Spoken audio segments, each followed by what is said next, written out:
Halo teman-teman dan ibu dosen, nama saya Natasha Julieta Baten. Saya dari kelompok 10. Saya di sini juga bersama dengan teman saya Ovita Neo. Dan materi untuk kelompok 10 ini tentang pajak penghasilan pasal 26 atau yang kerap disapa dengan PPh pasal 26. Menurut Undang-Undang Nomor 36 Tahun 2008, PPh Pasal 26 adalah pajak penghasilan yang dikenakan atas penghasilan yang diterima wajib pajak luar negeri dari Indonesia selain bentuk usaha tetap atau BUT di Indonesia. Nah, individu atau pribadi seperti apakah yang dikategorikan sebagai wajib pajak luar negeri? Yang pertama yaitu seorang individu yang tidak bertempat tinggal di Indonesia. Lalu, individu yang tinggal di Indonesia tidak lebih 183 hari dalam setahun. Dan juga perusahaan atau tempat usahanya tidak didirikan di Indonesia. Berikutnya, yang dapat menerima atau memperoleh penghasilan dari Indonesia tidak melalui atau menjalankan usaha melalui suatu bentuk usaha tetap di Indonesia. Berikutnya, tarif untuk pajak penghasilan pasal 26. Tarif 20% itu sudah final atas jumlah bruto yang dikenakan atas yang pertama, dividen. Yang kedua, bunga, termasuk premium, diskonto, insentif yang terkait dengan jaminan pembayaran pinjaman. Yang ketiga, ada royalti, sewa, dan pendapatan lain yang terkait dengan penggunaan aset. Yang keempat, ada insentif yang berkaitan dengan jasa, pekerjaan, dan kegiatan. Yang kelima ada hadiah dan penghargaan, lalu ada pensiun dan pembayaran berkala, premi swap, transaksi lindung, perolehan keuntungan dari penghapusan utang. Tarif 20% final dari laba bersih yang diharapkan dari yang pertama, pendapatan dari penjualan aset Indonesia, lalu yang kedua premi asuransi, yang baik dibayarkan secara langsung maupun melalui pialang kepada perusahaan asuransi di luar negeri. Lalu terhitung mulai dari 1 September 2020, wajib pajak PKP dan non-PKP wajib menggunakan e-Bupot untuk PPh 23 atau PPh 26. Hal ini sejalan juga dengan SK DJP nomor Cap 368 PJ 2020 yang ditetapkan pada 10 Agustus 2020 lalu. Lalu ada sifat pemotongan atau penyetoran dan pelaporan pajak penghasilan pasal 26. Pada prinsipnya, pemotongan pajak atas penghasilan wajib pajak luar negeri itu bersifat final.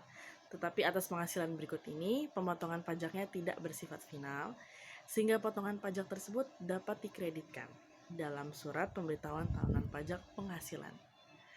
Selanjutnya akan dijelaskan oleh teman saya Ovi. Sekian dan terima kasih dari saya.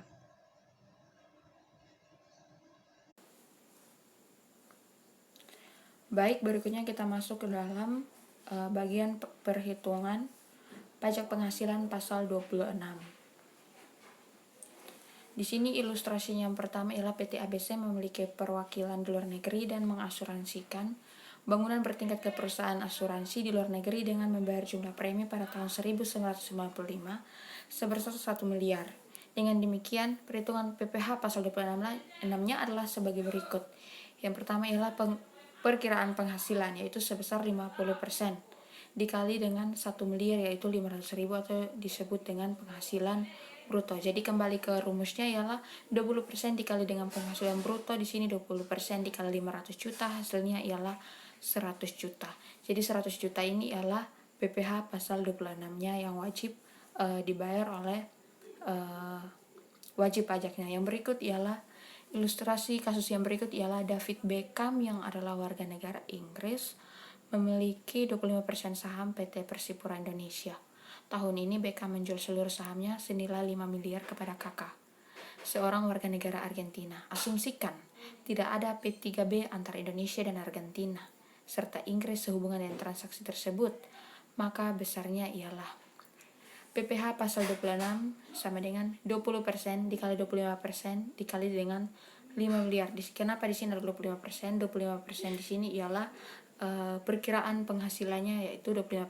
Jadi 20% dikali 25% ialah 5 miliar sama dengan 250 juta dan itu bersifat final. Dan P3B di sini ialah persetujuan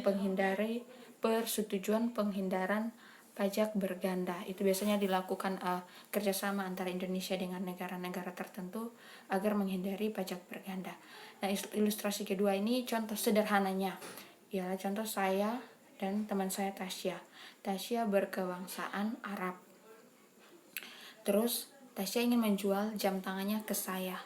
Saya beli jam tangannya dengan harga 40 juta. Tapi karena saya membelinya dari Tasya yang kewarganegaraan asing, maka di situ pajak PPh pasal 26 ini berlaku, yaitu 20% dikali 25% dikali dengan 40 juta. Jam tangan di sini maksudnya ialah jam tangan antik. Jadi saya hanya membayar sebesar 38 juta. Terus 2 jutanya dikemanakan? 2 jutanya itu merupakan pajak penghasilan. PPh pasal 26 itu yang disetor ke kas negara. Yang berikutnya ialah proses administrasi PPh pasal 26 lebih mudah melalui aplikasi online. Dunia semakin berkembang, maka zaman sekarang kita semua sudah dimudahkan dengan teknologi yang semakin canggih, dan ini berlaku juga untuk pembayaran pajak. Dan semua fitur-fitur pajak itu bisa diakses di onlinepajak.com. Nah, berikutnya ialah PPh pasal 26 bertujuan agar perusahaan asing taat pajak. Pemerintah sudah mengatur kebijakan mengenai pajak dalam PPh pasal 26 agar setiap transaksi bisnis yang berhubungan dengan wajib pajak luar negeri bisa memberikan kontribusi bagi pendapatan negara, dan tentu saja pendapatan ini nantinya digunakan untuk kepentingan luas atau pembangunan di negara. Yang berikutnya ialah kesimpulan. PPh pasal 26 adalah pajak penghasilan yang dipotong dari badan usaha apapun di Indonesia yang melakukan transaksi pembayaran. Nah, di sini berhubungan dengan warga negara asing yang berkedudukan kurang dari 183 hari. Jika sudah lebih dari 183 hari, maka dikenai PPh pasal 21. Yang berikut ialah mulai tanggal 1 Agustus 2020 wajib melakukan EBUPOT. EBUPOT ini diakses di onlinepajak.com.